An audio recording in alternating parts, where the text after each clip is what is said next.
Hello YouTube, welcome. In this video we will check the latest and updated and the kind of most accurate PvE tier lists. We will react it together. This is just prepared by the Classmasters in-game. I'm live on Twitch right now. Do not hesitate to come and say hi. Without further ado, let's get into it and I'll try to explain how I prepared this tier list for you.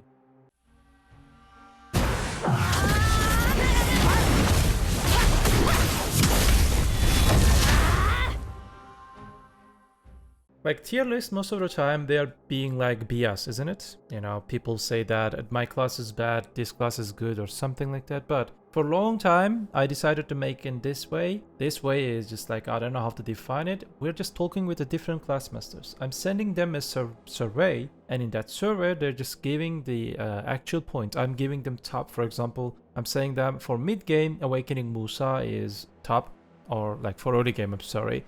For end game is just which succession is top, 10 out of 10. And for mid game, Maegu is 10 out of 10, for example. They are just call them max and, you know, rate your own class for early, mid, and end game. So what is early, mid, and end game? Early game is from start until graduation of season. So like from 0 to 250 AP, 260 AP or something like that. So what is mid game? Mid game is 250 to 300.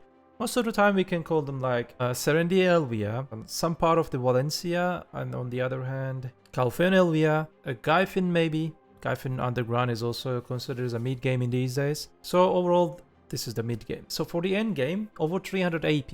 In end game scenario, people want to consider that this is some kind of, you know, misunderstanding. In end game scenario, people only care, for example, Pig Cave or Dark Secrecy Street or Orzekia. The popular high-end game spots. They're high-end game spots. Not only endgame.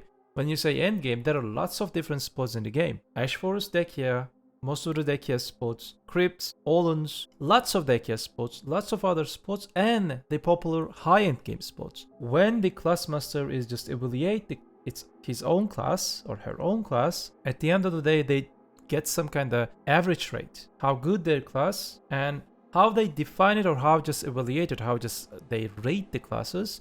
There are lots of different variations, but there is only one thing that it's not in the, you know, it's not in these variations, which is difficulty. We do not care the difficulty. We care only the max performance of the class. So like, I just want to clarify this part. You guys are trying to explain my class is so hard, this cannot be S. No, it's not about your class difficulty or something. You might play the hardest class in the game, like Sack Ninja, for example. Very hard class. You will see it in, for yourself in next part of the video. Very hard class, but at the end of the day, if you know how to play it, if you can handle it, it's S+ class. So it doesn't change the rate of the class, the evaluation part. So what are these, you know, variations, different things that when they just rate them? AoE is one of the thing. Mobility is the other one. The DPS is the other thing. Like they're like combo things, cooldowns, how the cooldowns fit to the other spots. Low cooldowns always better, for example. High cooldowns create issues, like in Succession Drakania. There are other classes like Awakened Guardian. Let me just explain. For example, Awakened Guardian has very strong damage, very, very strong. But because of the Dragon's Mouth skill, 10-second cooldown is creating bottleneck. Her performance is just, you know, bottlenecked or limited because of that skill. If PA reduced the cooldown, Dragon's Mouth from 10 to 8 second or 7 second, class just becomes like S or maybe S+ because giga damage. So these are how they just, you know, evaluate, how they rate their classes. For your instance, like, so how you can just make your PvE better. There are lots of things. This is a PvE tier list. I also want to just mention that how you can make your PvE better. You can copy paste what people do. In 2025, we do not use one type of add-ons. If you use one type of add-ons, change your mindset. To min-max or to get better results for average spots, we are using different lightstone setups, we're using different maybe crystal setups, we are using different add-ons, maybe different cores in awakening skills. So everything is, you know, to min-max. We're calling it min-max. We're min-maxing things. Then all the classmasters are min-maxing. People asking me, hey Quendia, you're tagging a class, in few days you're reaching almost high-end spot or the, you know, best trash loot in the spot.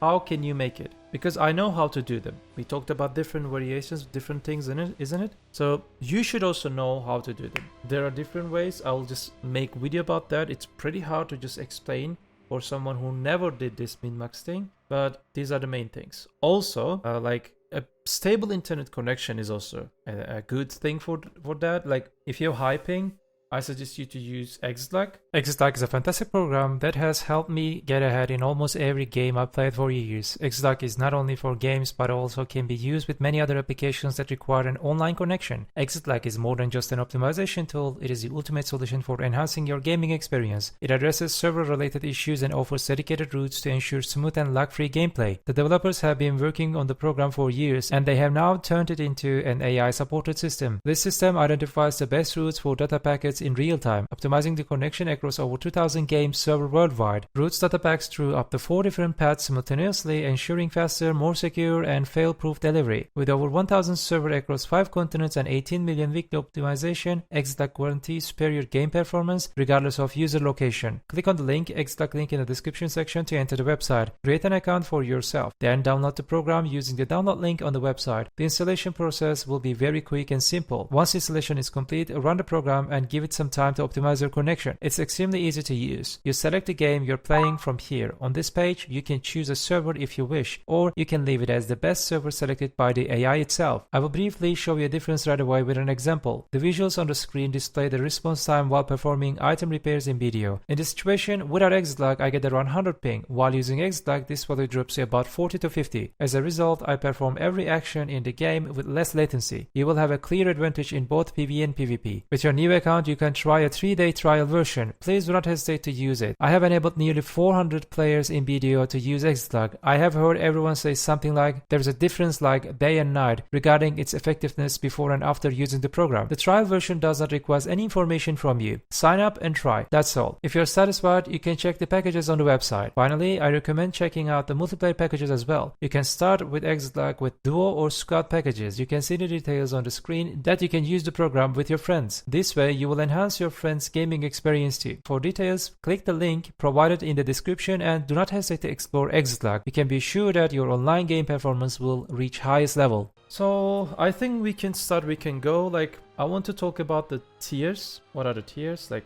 I want to just say that S plus is 9.5 to 10. S plus means pure meta, pure the strongest classes in the game. You will see that like maybe 5 classes that we have like that. S means that people always think that S plus is very strong, god level. S is dead. No, S is also very strong. S class is also very strong. But S plus is meta, unrivaled, strongest, by far best. Okay, that's why like if you want to play a class and that class is S, just play it. Don't hesitate. That class is also strong. A means average, slightly above, slightly below average. B is below average. C is very bad tier. You will see it. We will discover it together, you and me. So before we move on to the details of the class by class, what Classmaster said for the classes, stop video right now, like and leave a comment. I want to see thousands of likes on this video. I want to see hundreds of comments in 1 week. To support my effort, to say thank to the old Classmasters that we just got lots of things, likes and comments. The only thing that I want from you is that. Let's go. Okay, like I said, I'm on Twitch. Let's start with Warrior. We will start from the first class of the game, and we will end with the end class, the latest class in the game. Right now we have 29 classes in the game. Let's go. For the Warrior class, Rodan and Ronan just gave feedbacks, and for Succession, early game 9, mid game 9, end game 8.25. Difficulty is easy. Difficulty means, by the way, is like can call it like APM skill ceiling, you can call them, but difficulty does not affect the numbers. Your class can be hard, but at the end of the day, if you have potential, we type here the max potential. For Awakening 6.5, mid game 7.5, end game 7.5. This means that average, medium difficulty. So what Rodon said, both warrior specs are not that different from other classes and their specs. Awakening offers fast burst movement with numerous flows, providing decent damage at the cost of AoE. Nowadays, many Awakening warrior skills flow smoothly and keybound is rarely an issue for new players. However, you will utilize your entire Awakening toolkit to achieve decent damage, which is why it requires a bit more APM than Succession. On the other hand, Succession is much more fluid, a slightly slower version with many interactions between its skills. In exchange, you will use fewer skills, but you will repeat some of them during cooldowns. It has a larger AoE than Awakening, but it is somewhat easier to control at the expense of being less protected during combos with many animation locks, while Awakening can cancel many skills to evade incoming attacks. That's what Rodon said. Okay, let's talk about Sorceress. Salim, Gameru, and Leupit. They gave feedback about the Sorc for Succession 5.33, mid-game 7.5, endgame 9.33. I'm kinda shocked that they all said Sorceress endgame very strong after the changes, but class is very hard to play to reach that potential. I'm kinda surprised, not gonna lie. Awakening early game 5, mid game 7.5, end game 8.67 is the average. By the way, I have to say that there are some Classmasters that they said that I don't type my name in there, but I want to give feedback. And at some classes, at some pages, you may encounter different numbers, and here it's because there are lots of feedbacks about them. We got lots of feedbacks, but only limited names here in this part. Let's start with the Leupi. Like these explanations might be a little bit long, but these explanations are, you cannot buy them with money, okay? Like these Classmasters, they all share their experience with you with a simple way, with a complex way, but you cannot buy them for like with money. So I want to thanks to all Classmasters, they share their experiences, and thank you so much. Arnold, thank you so much for tier 3 subscription, welcome, welcome. The Succession Sorceress in endgame PvE is exceptionally strong due to her extremely high damage and burst potential. Her skill floor is very high, and her skill ceiling is equally elevated. The class kit is complex, featuring numerous cancels, and they require high APM. It's a rewarding class. The more effort you invest, the better results you will achieve, and it's also very enjoyable to play, as a Sorceress kit offers many possibilities to discover new teach, cancels, and etc. Succession is the superior choice if survivability is a priority, as it has significant more front guards than Awakening. For solo and party Black Shrine, it's likely the preferred spec due to its increased range damage optional, especially useful for encounters like the Deepos Crown Prince, more frontal guards, and easier time with iframing. The Awakening Sorc is also a strong option for endgame PvE, and when both specs are played optimally, the gap between them is minimal. Succession excels in terms of DPS potential. For players looking to reroll to Sorc, I would recommend Awakening, as the skill floor is considerably lower than that of Succession, making it easy for newcomers to pick up this class. The skill ceiling of Awakening Sorc is also quite high, as the kit is complex in terms of cancel, C-swap, and etc.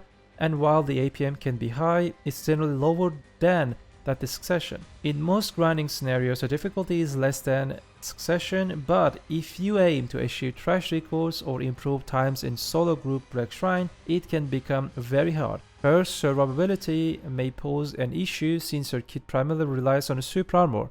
For solo or party Black Shrine, she can perform exceptionally well due to her high damage, but the drawback is that you need to switch to Awakening to chain your iframes. Evasion roll is of course a safe option, but not optimal if you want to push for times. This will be a long day. Let's check the Salim's explanation. You may find it challenging to manage the lack of mobility and the high APM.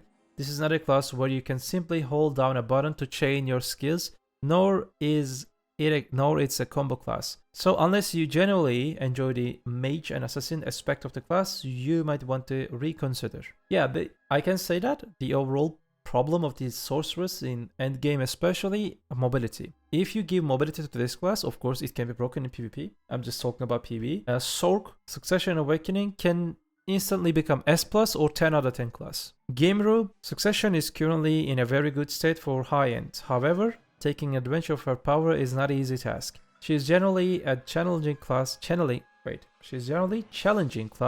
high APM, very fast cancels, and a somewhat unusual damage distribution. Her kit is primarily front guard based, featuring decent HP recovery in skills and iframe dashes, which grants her excellent survivability. She is not a beginner-friendly class, her high difficulty is evident from the start. Awakening is also in a decent state for high-end, being much more beginner-friendly with a lower skill ceiling. However, her damage is slightly worse than Succession, but it's not considered bad either. She's a super armor-based class, which can make her struggle in certain situations if you lack sufficient DP. She can be considered hard to play if you want to min-max, but this is somewhat unnecessary as her base combos already work well enough. So let's talk about the Ranger. Propensity, Kinjara, Hazy, and Rylok gave feedback. Early game succession 955, mid game 7.87, end game 6.25. For Awakening 5.5 early game, mid game 6.75, end game 7.75. Interesting. Difficulty easy and hard. Let's talk about the takes of the Hazemist. Ranger is very easy class at low levels, with Suck providing carpet damage in large scale AoE, and this is where the Awakening struggles. However, as the difficulty and the mobs scale up, the required positioning and the focus increases, leading to high APM grind for both classes, with Succession also needing to concentrate on the positioning to fire projectiles, giving Awakening the edge. But it's definitely a class you play because you enjoy it. If you prefer a brain dead class, don't choose this class, but if you dedicate yourself, you can perform on a par with the meta classes casual grind. You know what is this saying? Don't play Ranger. Let's talk about the Kinjara. Ranger is a class that is arguably middle of the pack in both PvE and PvP. In terms of PvE, Succession is relatively comfortable early on but declines and effective in the end game areas. Awakening generally remains middle of the pack regardless of the grinding location. I believe Awakening performs better in some end game spots, yet it still falls into the middle tier. It's also worth nothing that the Awakening, that being spammable PvE iframe, makes the solid choice for Tekken C9-8 all the boss splits. The last class balance challenges was arguably a step back for Awakening, causing an uproar in the community. Nevertheless, there are still dedicated Ranger players who manage to perform well with the class despite its drawbacks. For Rylok, currently I recommended playing Awakening Ranger for PvE due to its high combo potential and reasonable movement speed when transitioning between packs. Awakening Ranger also has the ability to easy repositioning and execute back attack on monster, making it an extremely viable option for boss splits when you want to secure your own server buffs instead of searching for a channel that is them. Succession Ranger is regarded more as the PvP spec. However, if you're looking for a low APM grinding that does not take its trash load too seriously, Succession is a comfortable choice for endgame zones too. The Ranger class for the propensity. The Ranger class offers a dynamic playstyle with both melee and ranged options. Succession is a beginner friendly but faces challenges in an endgame PvE due to its low survivability, lack of protections, and underwhelming damage. Awakening delivers improved single target DPS and decent overall damage, but it is hindered in AoE grind zones by her skill AoE sizes, high stamina consumption, and limitations in the protections and mobility. However, she is incredibly fun to play. Thank you very much for all the takes. Let's talk about Berserker. All the Berserker players or maybe Berserker enjoyers, they may be shocked, but you will see that Berserker is pretty strong in PvE. I'm not saying that, a Berserker player is saying that. Choice, KSL, and Jake. Succession early game 9.75, mid game 8.75, end game 7.75. Difficulty is medium. You used to play the Succession Berserker very easy, just spam skills and win it. They removed it and all Berserker players started to think that Berserker is dead. I cannot just spam 2 skills, RMB and spin, and I cannot kill like the mobs. Berserker is dead. The class is performing very good in PvE. I'm not saying this. The Classmasters saying that. I'm also saying that because I'm just doing lots of search about the class. So right now in Berserker you need to do proper combo, then you will get your damage. For Awakening, I'm also like always said that people didn't believe me that Awakening Berserker is like hidden treasure. Look at the numbers. It's not a dead class. Early game 8.5, mid game 8.25, end game 8.5. Very hard. Yes, it's very hard. Like I said, difficulty is not a thing that it's not affecting the max potential. Wait, we have to press more buttons? Yes. You have to press more buttons. So let's check. KSL. Succession. Easier, simpler combos with a low APM and sufficient damage, making it effective in almost all grind spots. For Awakening, requires advanced skill with constant animation cancels and a skill management for optimal DPS, making it harder but more rewarding and enjoyable. Berserker have low total AP, so they need higher gear and AP levels than many classes to grind efficiently. For example, Berserker needs to about 316 AP for spots where other classes can succeed at around 305 or 309. Both specs are viable throughout the game. Choose based on whatever you prefer, simpler ways Succession or challenging ways on Awakening. The choice take. For Awakening, anticipate high input requirements and a significant cooldown management. The class is enjoyable to play, but it's not particularly easy to grind for extended periods. It offers excellent mobility for early game areas and a good damage for endgame scenarios, particularly excelling in situations with brief pauses between damage output. For Succession, expect medium input requirements followed by the very low inputs, along with the substantial cooldowns management. The class transitions quickly from pack to pack and easy to grind over the long term, though it has limited AoE for some of its best abilities in PvE. This class can be meta, but it lacks an infinite combo functioning instead of within a priority base in a PvE system. Look what he said, this class can be meta if PA fixed this thing, and people call it bad. Nice takes, casual Berserker players. Let's listen to Jake. With the recent nerfs to powerful skills, Berserker Succession and Awakening have become harder to play efficiently. Awakening was already challenging due to the complex skill rotations, and the grinding has become more demanding since you now need to carefully manage the skills rotations and the cooldowns. Although many consider Berserker Awakening stronger, I believe that after the recent buff, Succession has become superior overall. Succession, while not the highest damage in the game, offers great mobility, high HP resistance, and healing, which makes it deal for both beginners and veterans. Awakening skills rotation difficulty limits its effectiveness in early and mid game.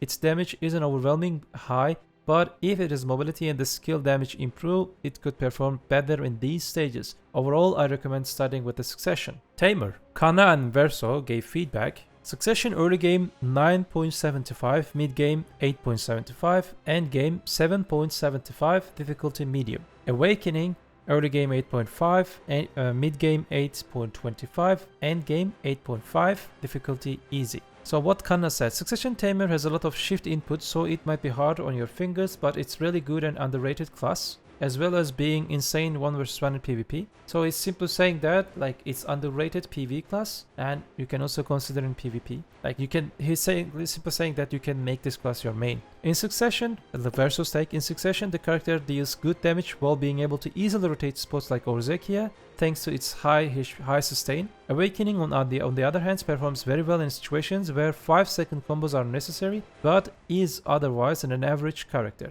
Tamer is easy unless you PvP, yeah, average, yeah, we can say that. Overall PvE with Tamer is not that hard. Succession is a little bit high AP, but Awakening is easy. Musa, Wakarat and Gamling. For Succession, early game 9.25, mid game 7.75, end game 7.5, very hard. Awakening 10 out of 10 for early game, mid game 9.25, end game 9.25, difficulty is medium. Let's check the Wakarat's take. Not as easy as people make it out to be, great mobility, but can struggle with AoE, and much of the damage comes from summons, which is problematic in certain situations. Relatively well protected with decent heals, but most survivability comes from not getting hit. For Succession, isn't really worth the effort. Mid-game, it lacks AoE and encounters stamina issues as well. Unlike Awakening, it's a lot less protected with the low heals. Can take add-ons however, but it's not important. Personally, I enjoy him a lot for bosses, but he needs a little bit more damage to feel satisfying. For Succession Musa, 8 tier damage, very high APM, like you like playing on piano, and very hard difficulty. Succession Ninja is a much better choice if you're seeking an high APM class. Your entire combo still relies on a prime blooming spam. They attempted to address this issue by reducing the cooldown of the other skills, but the class still suffers with the 9-second cooldown border lag, so don't bother yourself. For Awakening Musa, good damage, high APM, easy difficulty. If you enjoy the class, you can have fun with it. After 10% damage nerfs he received, he is no longer overpowered, but still strong. So Gamling is simply said that if you're looking for like high APM class and rewarding, go play Succession Ninja and don't touch Succession Musa. It's not worth. Let's check the Maehwa. Pings, we only got Pings, and Pings just shared his honest opinion. For early game 8.5, mid game 7, end game 7, and difficulty easy for Succession. Early game 9.5, mid game 7.5, end game 8 out of 10, difficulty is medium for Awakening. Let's check the take of Pings. Succession Maehwa is quite easy to pick up and learn, but its optimal PvE gameplay lacks any infinite combo that is truly worth using. In lower end zones, you may encounter some stamina issues since the class doesn't possess many stamina positive abilities that deal significant damage. Managing its cooldowns in higher end zones can be somewhat tricky, which is where the class's difficulty arises. It performs well in areas in some small AoE where a single full combo can clear a pack. The more downside downtime between packs, the better. Awakening Maehwa has minimal stamina issue. Overall, the features a reasonably effective infinite combo. You can elevate the skill ceiling of the class by utilizing a priorities list similar to what is required for Succession Maehwa in high-end zones. The class excels in small to medium pack sizes and offers numerous safe forward guard abilities, allowing it to tackle higher-end grind zones much earlier than the many other classes. While it can struggle a bit with managing its Petal Bloom cooldown, the rotation remains straightforward. Both classes are viable. Play what you enjoy. I would prefer Awakening. I like the Team of the Ice. I don't know what you think. Let me know in the comment section. Valkyrie! Okay, I shouldn't laugh at. Paladin and Gorgi, my friends. Succession 4.5, easy to play. Awakening 8.5 for every stage of the game and hard to play. Canadian Corgi, play something simpler for the same trash. He's talking about Awakening. Like if you really like the Valkyrie, it's not a bad class for PvE. But yeah, definitely high APM, hard to get used to it. Paladin Light Shield. Succession Valkyrie is a true passion class. We play this class because we enjoy it, not because it is strong. Typically for the Succession Valkyries I know, they didn't choose the class chose. My dear friend Paladin is trolling, I understand it. As always, the most important factor in Black Desert Online isn't how good your class is, but how much you enjoy it. The only reason I would never recommend Succession Valkyrie to anyone is if they have no other options. Paladin bro. One advantage of mastering Succession Valkyrie is that you can earn the reputation of an excellent player using very weak class. Bro, 10 out of 10 takes. So Succession Valkyrie is dead for PvE for a long time. If you want to prefer, you can go for Awakening, but kinda hard to play. Wizard, the meta class. Cosini, Netherworks, and Zero. Habibi Zero. Succession early game 8.5, mid game 775, end game 775. Difficulty hard. Awakening 775, mid game 9, end game 9.67. S+ class. And very easy. This is important. 9.67 is the average, and very easy. It's quite interesting. Let's give it 10. I cannot. I would give it 10, but I cannot. It's like Classmasters said. I think 2 of them gave 10, one of them gave 9.5, and this is the average probably. Let's check what Cosini said. Awakening has improved a lot and finally has an infinite combo that is really easy to execute, making it super fluid with a high burst damage. It's stationary and somewhat squishy compared to some others, but this really only matters at Orzekia. It is now one of the best grinders in the game at end game spots, Peak Cave, Orzekia, etc. Its only struggle would be lower end spots where you don't have TP up to for each pack. Awakening Wizard is a super config grinder and I definitely recommend them if you're looking for a PV tag. Let's listen to Netherrex. Awakening Wizard extremely powerful, boosting large AoEs, impressive burst damage and solid sustained damage along with the good protections and the burst movement. The only significant downside is it struggles with the high mobility requirements, making it less effective in the early game and inconsistent from the spot mid game. I highly recommend this class for new players and anyone seeking a relaxed grinding experience. Let's what Zero said. Squishy class with a good PvI frame, Succession is high APM or annoying buttons for PvE, while Awakening is chill and low APM and is one of the strongest class in the game. Okay, which? Awachin and Horakti, you guys may wonder that where is Looney? I asked him and probably he's woozy. He didn't answer the survey. But no worries, we all know that Succession and Awakening, which is just the best classes in the game for PvE. Early game 8.5, mid game 7.67, end game 10 out of 10 for Succession, difficulty hard. This is the only end game class that has 10 out of 10 performance in the tier list. You don't play hards? Okay. Awakening 7, early game. Mid game 8.3. End game 9.67, very easy. Let me explain something, then I will read it. People prefer Awakening Witch over Succession. Succession is better than Awakening, slightly better, but it's hard. So people prefer 10 times easier class, 5% less efficiency. People say that I don't want to get 41k trash loot, I can get 40k trash loot, but I feel safe, easy, and amazing. Let's listen to Awachin. In general, Awakening Witch will perform worse in areas with the damage buffs like Tungrat and lower Gaifen due to the high amount of the summon damage. She feels weaker at the mid game because of mobility issues. Mid-game performance will vary significantly depending on the location. Do you need to move frequently? Not ideal. It's a Dekia or another type of tower spots, you will hit the respawn cap. For end-game performance, I would rate 9.5 if it weren't for Tungrat. It's very strong everywhere, but likely not the top choice at any location. Compared to something like Succession Mystic, for instance, it can match its damage, making it challenging to compete in spots like Darkseeker Street or Rosecchia. In PK, which is also strong primarily due to the AoE, however, it won't stand chance against something like Awakening Musa, as will lack an aggro skill and the mobility, or to put it in its Quenya's words, bro is running. Yes. At some certain spots, some classes perform better than the other ones, but these numbers are showing the average. These comparisons to the other classes assume they are playing well. The reality is that in most situations, they won't be, which is a strong point of Awakening Witch, as it's relatively easy to play effectively. One thing to consider for Rosecchia is that you will likely be less tanky than expected. While the class is fully protected and has substantial front guards, it lacks on hits health regeneration, meaning you can actually tank fewer hits than some less protected classes. A common issue I've encountered is that most players prefer fixed combos, while Awakening Witch operates more like a priority list class in my opinion, causing some players to struggle with adaptation. I know many also dislike using shift frequently, but that is something unavoidable with this class. Thank you so much for the take. Ninja, Armin, Ermelmol, Quail. Succession, early game 8, mid game 9.25, end game 9.5, very hard class. Awakening 7, mid game 7.5, end game 7.5, hard class. Ermelmol and Quail's take. Succession Ninja is very challenging but rewarding class. You can expect to reroll to class and pull the highest numbers immediately. It's going to take some time. He has very high DPS, decent AoEs, but also requires lots of APM. The one downside he has is that he might have a harder time at Rosecchia grind spot due to his lack of frontal guards and overall skewishness. Even in these, you can get the highest numbers. Like, they're just saying that downside, but you still get the highest numbers. Let's check the what a Ninja God said. Armin. Succession Ninja is a challenging PvE class that scares with the effort you invest.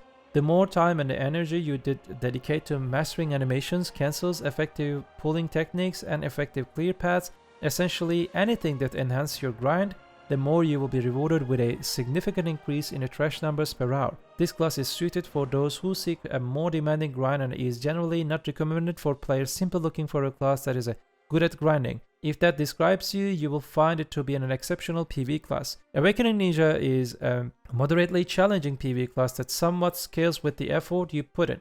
While investing more effort into your grind, I will certainly help you boost your trash per hour. You will encounter a ceiling due to the class' poor AoE capabilities and the generally slow PvE damage. However, if you're looking for a relatively relaxed class with some appealing aesthetic, I highly recommend giving it a try, as I believe most players could enjoy play Awakening Ninja in PvE. Thank you so much. Kunoichi, I also shocked about this special Succession Kunoichi's endgame performance. Ukazin, Dumbolf and Nimi gave feedback. Early game 6, mid game 7.6, end game 9.33. Hard to play. Awakening 7.33, mid game 7.5, end game 7.5. Difficulty is medium. Let's read what they said. Doombuff. Both Succession and Awakening Kuno are enjoyable grinders but lack quality of life improvements, while Kunoichi's PvI frame feels slow and awkward. This, combined with a cumbersome pull skill that requires a double jump and kunai throw, makes the class feel slightly clunky.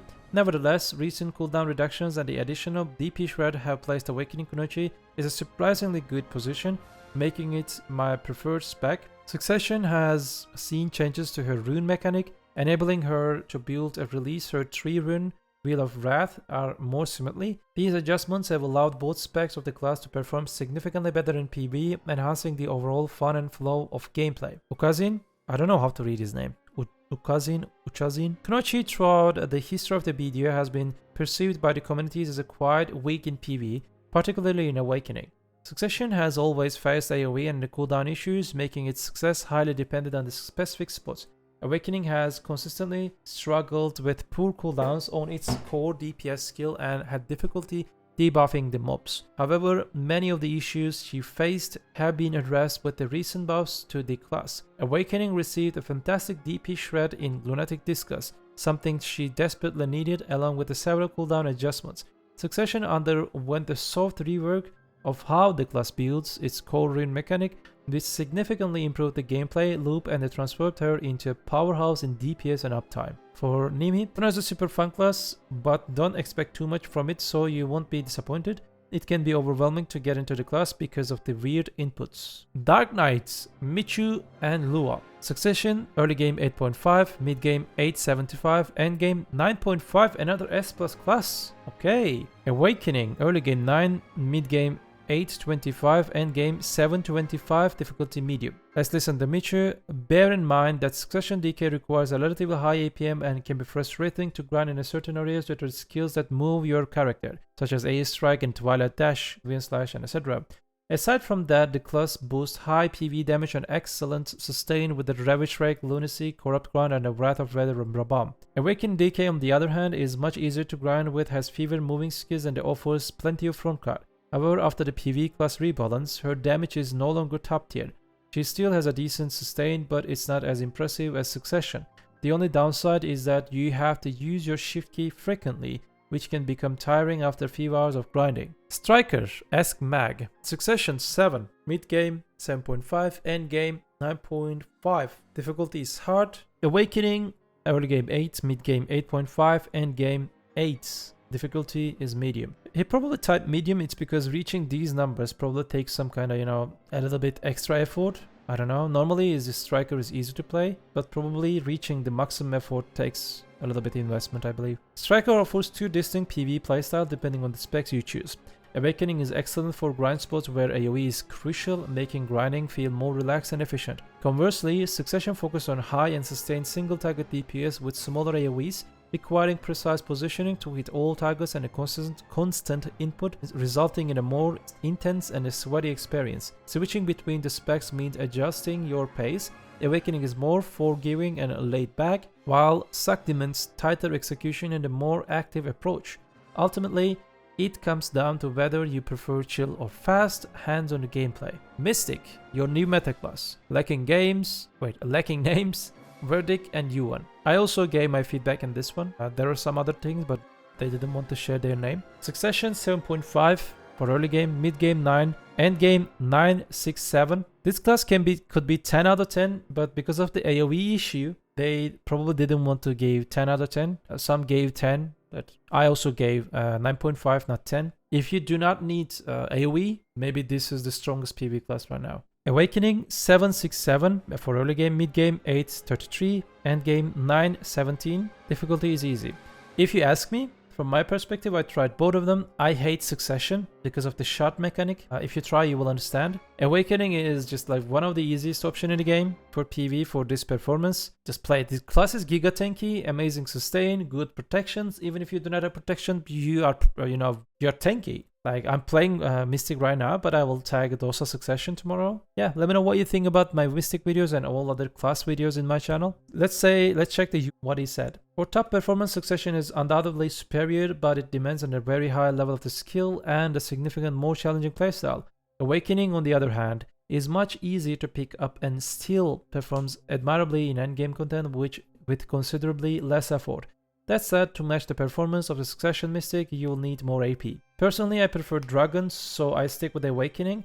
It has become somewhat more challenging than before since they removed some of our spammable skills, and now one of our pre-awakening skills ranks among our top 3 DPS abilities, which I'm not particularly fond of, but that is just a matter of the personal taste. Like in names, highest damage class in the game is Succession, top 5 damage Awakening.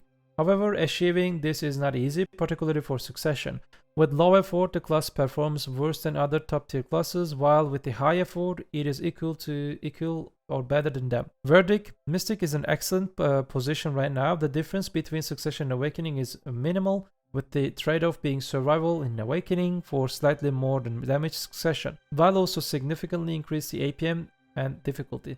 Succession is much more accessible due to the having 9 AP over Awakening, which will benefit you as you gear up. However, in extreme endgame scenarios, they're quite comparable, with the play what you like more factor coming into play. Yeah, I prefer Awakening, and if you guys want to try both, and you will understand why I'm saying Awakening. For like 5% more trash loot or effort, like you just put lots of effort, and the shard system is a little bit irritating, you will understand what I'm saying. I don't want to give detail. Okay, Lahn, Brony, Peel, Nano Angel, and Insta Wolf. Succession 8 8.66 for early game, mid game 9.66, S++ definitely, end game 7.75, the succession. People should understand that. Like I talk with each Classmasters, especially InstaWolf confirmed that. People pretending like Succession Lahn is dead. No, Succession Lahn is not dead. Still performing good, strong class in PvE, but she didn't get buff. That's the thing. And people pretending like Succession Lahn is unplayable. No, for very easy class, for difficulty is very easy. You play the class 3 or 4 skills, and 7.75,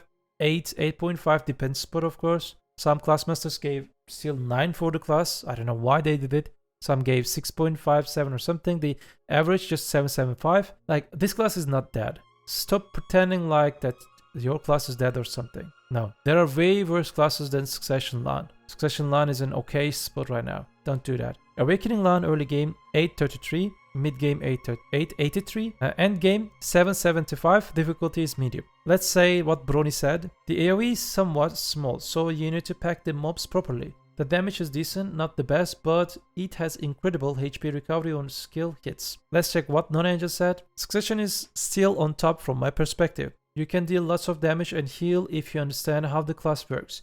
You can grind with just 3 and 4 skills permanently. For the moment, it's super easy. You only need to use the fly skill and you can run a lot among the pulls. His English was a little bit bad. I tried to just fix it. However, everything must be said. You can play it like a monkey, since it's a pepper thing. So he's trying to say that for it, like, its class is brain dead, but when you encounter with like a little bit challenging situation, you have to use your brain. It's because of the fragile structure of the class. And even the smallest hit can you take, like, anything can kill you. You need to know how to rotate with your skills and the front guards and spend lots of time behind what you want to kill. So he's saying that use your dashes, back attack. Use your dashes, back attack. Archer, Suzanne and Zack Skip. Early game 9.5, mid game 9, end game 8.75. Hard to play. You may ask, where is Succession and Awakening? Archer, Shai, Deadeye, Scholar, these classes, we call them Ascension classes. They do not have Succession or Awakening.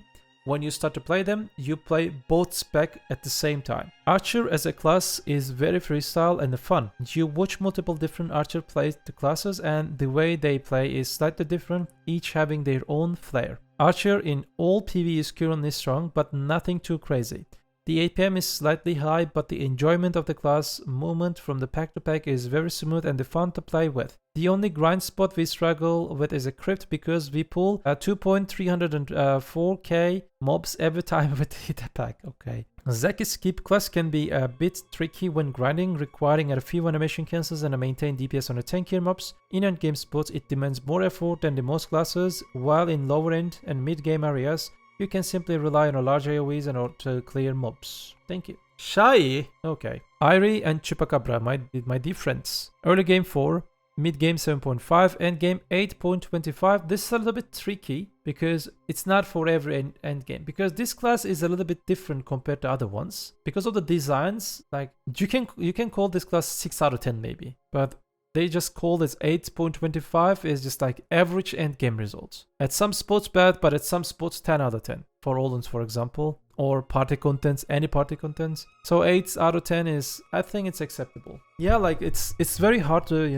evaluate the Shai. At some part of the game, 10 out of 10 is must class, but at some part of the game, especially in the solo places, she lacks lots of things. So it's pretty hard to just add Shai. I like Shai's tankiness. Even if your gear isn't strong enough in the mid to late game, Shai can still handle tough mob spots. For example, when I had around 280 AP, I was able to solo mobs in Gaifen and Queen Zone. So it's just like, low DP, low AP is just you can play the class. Chupacabra. Shai has a unique role in the game that every party must include. She is the only pure support character available.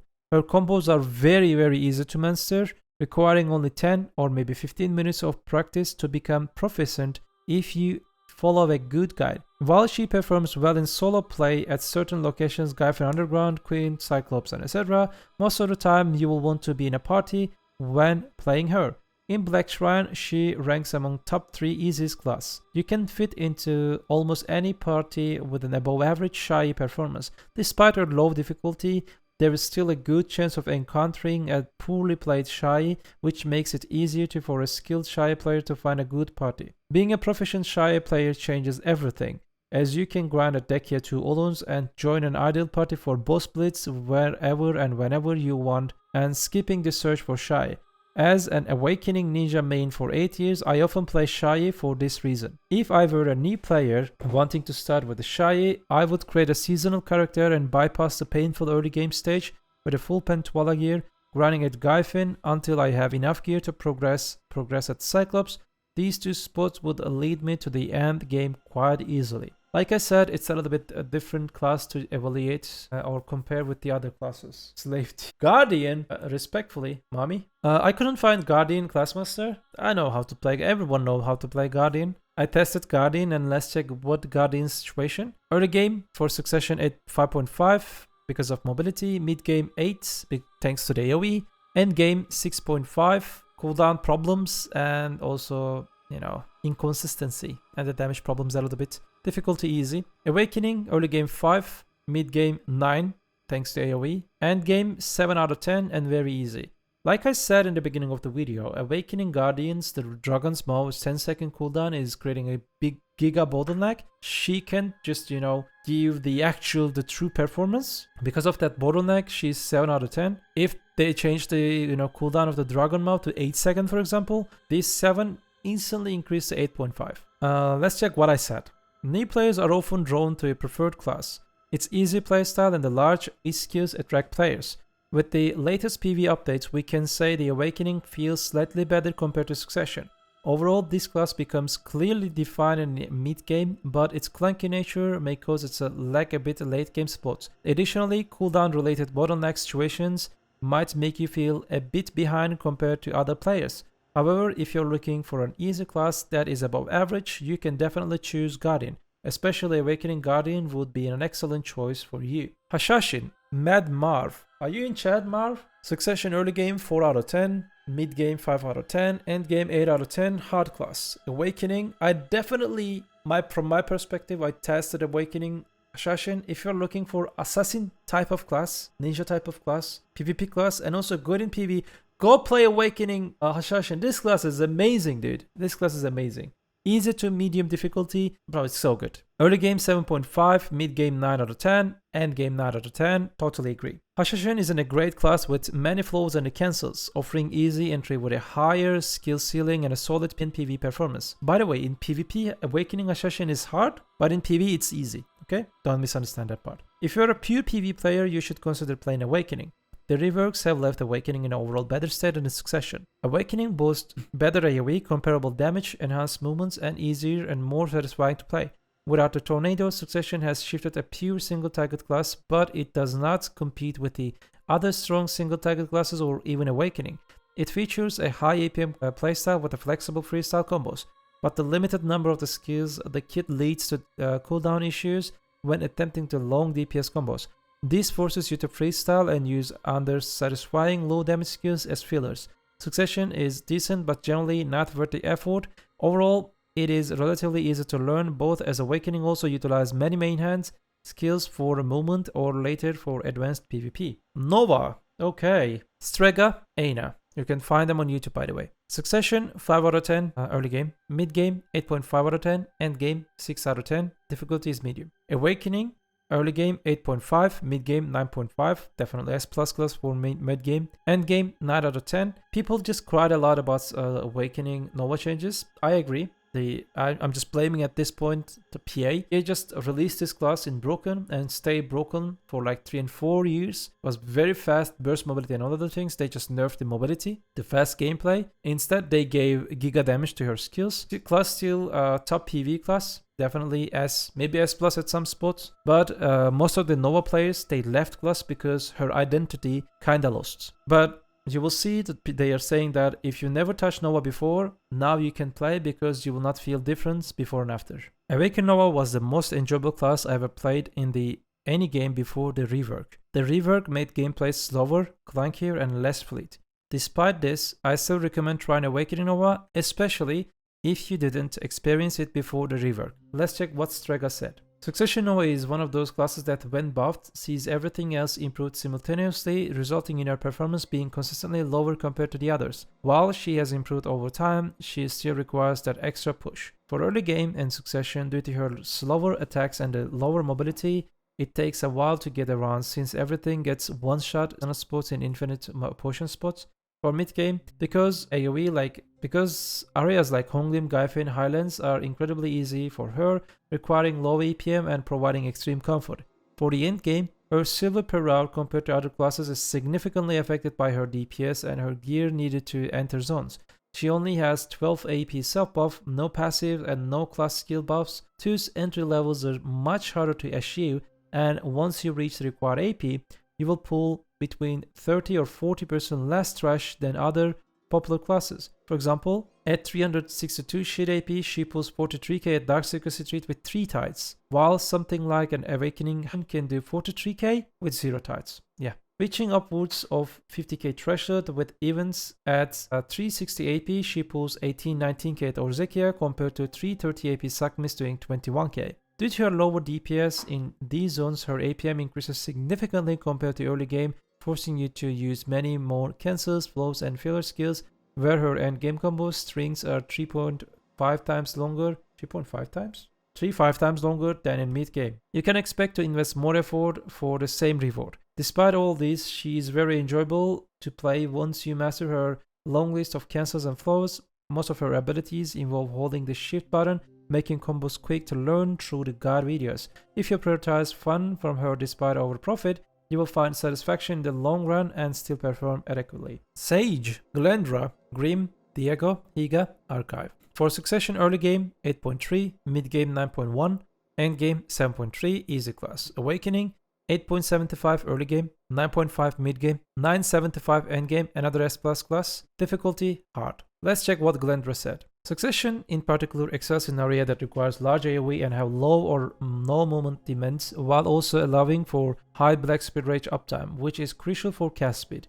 This applies mainly to crowd spots and the decky locations. However, it struggles when movement is necessary, such as Trolls, DSRP Cave, and Orzekia, and when targets cannot be eliminated in 4 skills. Consecutively, Succession performs best in mid-game but is below average in all endgame scenarios. Awakening features both large AoE, above average DPS, and excellent mobility. Following recent buffs, it has evolved into the well-rounded powerful class, with its difficulty decreasing over the time. While it still prefers Succession for mid-game consistency, Awakening has emerged as one of the strongest endgame classes with no significant comes down to personal preference and the perspective. Wait, I think I just passed. Yeah. With no significant weakness and is, in my opinion, just as powerful as Succession in mid-game trash hour situations. Ultimately, it comes down to personal preference and the perspective. In the early game specifically, both Sage and Specs encounter stamina issue. If you can somewhat bypass this, which isn't realistically over the course of an hour, they can be quite enjoyable, but you will find yourself walking frequently, waiting for stamina to recover, especially in Succession. Let's check what Archive said. Archive is the owner of, by the way, Archive is the owner of the Sage Encyclopedia. He just created an encyclopedia that explains everything what you can learn in this class. You can find this encyclopedia maybe in Sage Discord, maybe in my first podcast video. The class is undoubtedly one of the most visually appealing in the entire game, featuring numerous mechanical elements to keep players engaged across both specs. In Succession, you'll be slowed and somewhat stationary but incredibly hard-hitting caster. Thank you so much for Prime, Playoff, welcome. While in Awakening, you will enjoy the much more mobile and a generally quicker skill set, offering solid consistent DPS and easy repositioning behind the mobs. Small, my dear friend, we do not care about casuals or we do not care about newbies or something. We care about the max potential of the class. One day, all the casuals and the newbies, they'll become veteran. They will start to understand how their class works and they will reach the max potential of the class, okay? So the tier list, and I don't fucking care other tier lists, how they prefer, casual players or something. This tier list is prepared for max potential of the classes. Thank you so much for your understanding. Let's check what Higa said. Noob Sage. Awakened Sage has the potential to be one of the best classes for endgame spots due to his damage while moving, AoE, DPS, and ease of getting behind mobs. It's a freestyle-oriented class, especially now with all the cooldown reductions, and has a high skill ceiling. In early game spots, mobility will be his only drawback since his movement relies on 6 skills.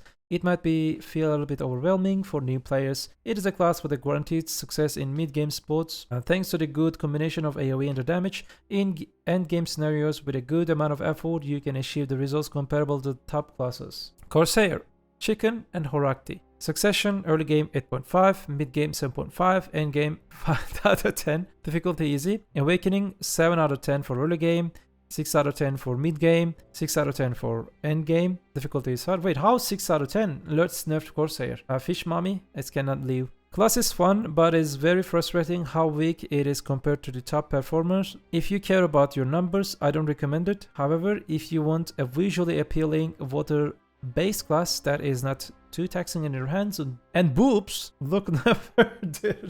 Okay, you guys can say what you think about this photo while I'm just drinking my water. Okay, Maze Lunar Inquendia, and there is a quite nice explanation, and I really liked this explanation belonged to, I just improved it. If you're a masochist, definitely try Drakania. For less masochism, Succession Drakania is a good option. For a high level of masochism, Awakened Drakania is the best option in the game. Succession Drug is not bad. It's just memeing, like, Awakened Drug is bad, but... So, let's be honest, after the changes, Succession Drugs start to perform average, above average. But before, Succession Drug was considered as an easy class, but after the changes, the APM increased a lot. It's because of the Magnus combination, and the APM is high.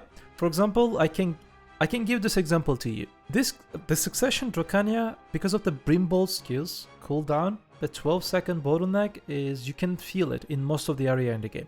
But if you don't need that Brimbolt, or if you can use Brimbolt once and it's being enough, then your class suddenly become good and strong. In mid-game, for example, 8.5. I can say that, for example, in my Darkseekers retreat video, you can see that 47, 48k with 3 tides, which means like it's S tier threshold, isn't it? But it's in my gear level. If you just decrease the, AP by 20, suddenly, yes, I'm talking about max potential, but suddenly your performance just decreased by 40%. It's because while you're killing the big one at Darkseekers Retreat, I'm using the Brimbolt, the strongest skill in the skill kit. You kill it. If you can kill the minions without Brimbolt, you get good results. But if you need to use Brimbolt in both spec, your performance decreased by 30-40%. That's why this class is kinda unstable right now. We are expecting PA to fix the Succession, give damage to the other skills, or decrease the cooldown to Brimbolt to 8 seconds or something to equalize the combo. Then class will become suddenly S and S+. One skill change. That bottleneck is just make the class unplayable or feel very bad in most of the spot. Hopefully I just explained everything. Class is average or above average. Like I said, this is just meme. If you want to play the class, just definitely choose Succession. For Awakening, I can say that the most complicated class in the game.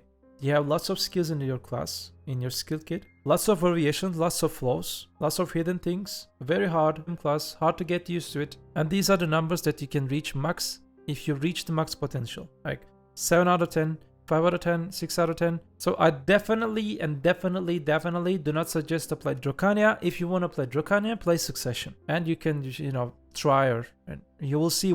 And you need to just, experience it. You need to see it by yourself. The Brimbolt cooldown, bottleneck, like the Awakening's bad situation. It takes so long to get used to the class. It requires very high gear score. Even in that situation, getting below average results or average results, depends on the spot, it's not satisfying. That's why I'm saying that class feels bad. There are lots of detailed things why class bad. There's a video in my channel. I explained especially why Awakening feels bad. The ugly truth about Awakened Drak or Drakania. You can go there. Hello, welcome. Okay, let's talk about Woosa. Yeah, like you guys can try Drakania Succession. Don't touch Awakening. But even if you play Succession Drakania, like you will feel that, you will need that damage. The damage is in the Brimbolt, and the Brimbolt always will be ready in every 12 seconds.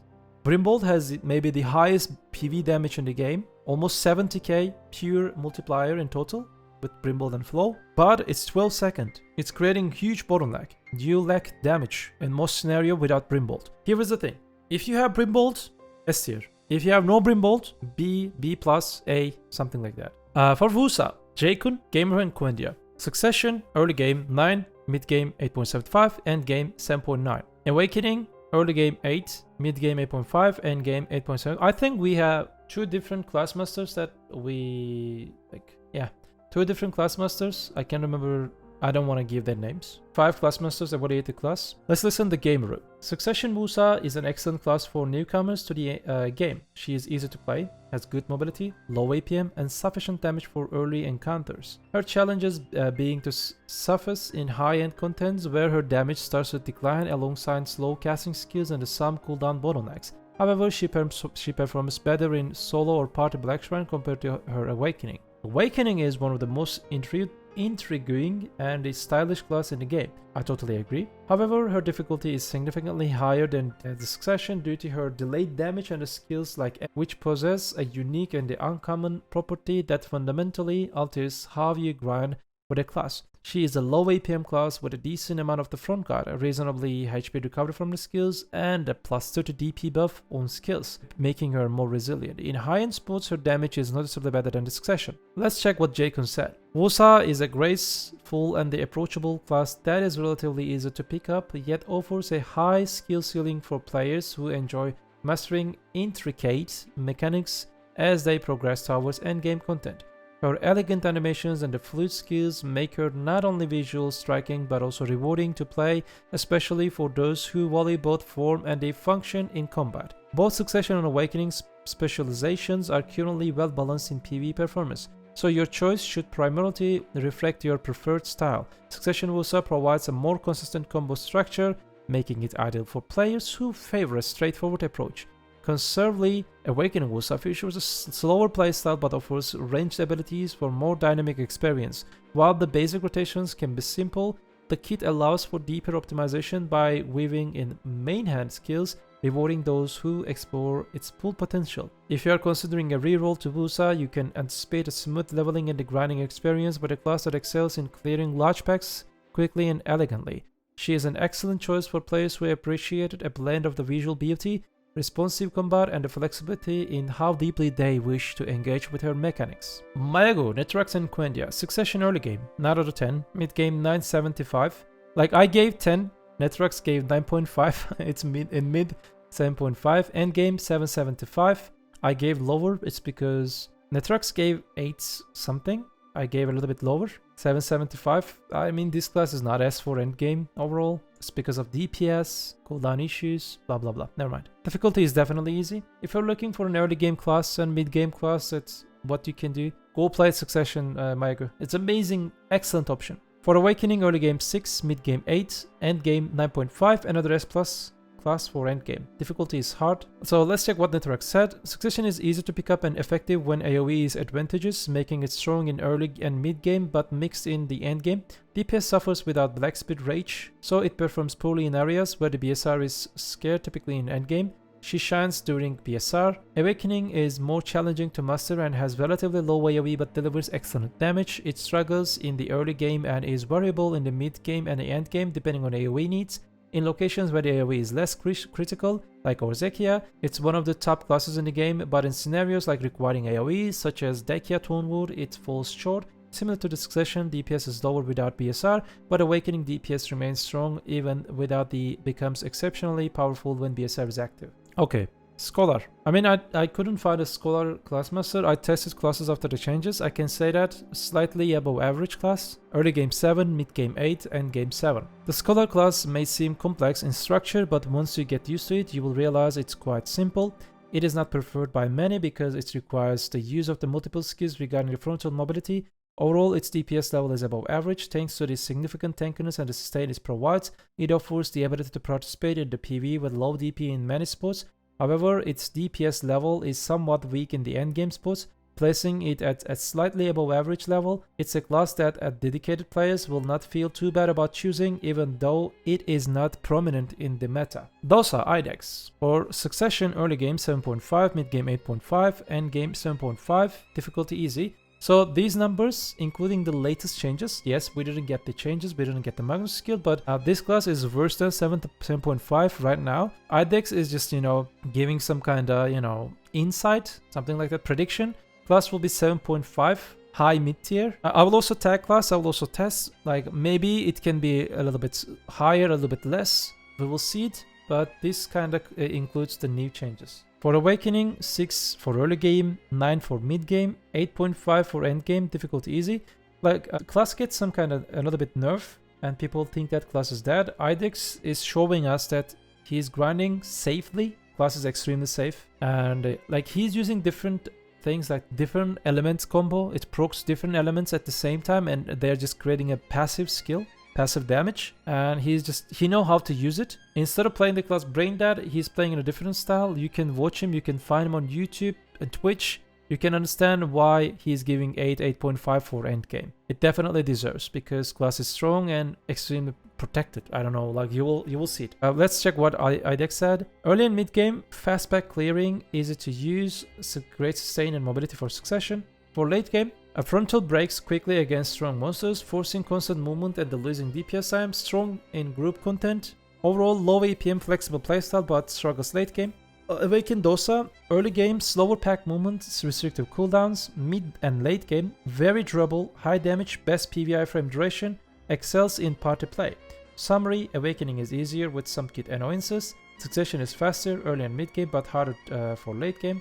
Both need quality of life improvements. Real Percy, thank you so much for 5 gifted sub. Thank you, welcome. Triple pro combo is OP. I never tried that. Maybe when I just tag Dosa, I can maybe try Awakening Dosa's triple pro combo. Deadeye. So, Kazen and the Quenya. Like, for early game 7.5, mid game 8.5, and end game 775. Like, the latest Shift E nerf, they destroyed class. They literally destroyed class with a Shift E nerf. Class would stay in S tier, strong PvE class, but that Shift E nerf was too big. It was really big, and they just make the class A tier class. High A tier class. Deadeye is a swift gunslinger who slides effortlessly from the pack to pack, quickly and precisely eliminating monster. Her mechanics are relatively straightforward once you grasp them, but picking up the class for the first time can feel awkward or frustrating. More detailed information is provided below, but TLDR, move from pack to pack is using shift direction, Sidewinder, probably the name is wrong, and ADLMB, run and gun, apply D minus DP with the shotgun skills and obliterate those packs. Her main issue at the moment are the lack of buffs and the debuffs in her kit.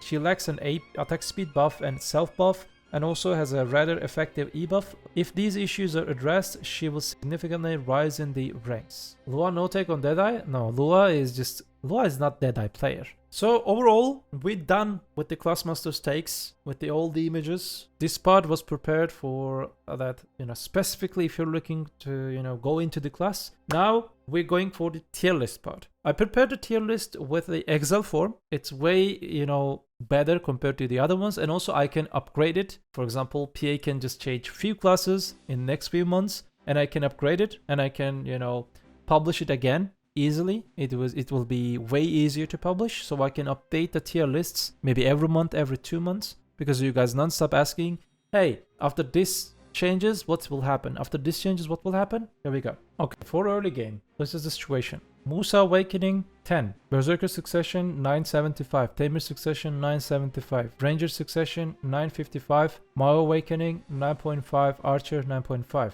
These classes S+ for early game, you can definitely choose them. Musa Succession 925, Warrior Succession 9, and I'll just read the S classes, okay? Dark Knight Awakening, Woosa Succession, Maegu Succession, Sage Awakening, Lahn Succession, Berserker Awakening, Tamer Awakening, Maehwa Succession, Valkyrie Awakening, Wizard Succession, Witch Succession, Dark Knight Succession, Nova Awakening, Corsair Succession, Lahn Awakening, Sage Succession, Ninja Succession, Striker Awakening, and Woosa Awakening. These classes are S from top to bottom. High S, low S, you can understand it.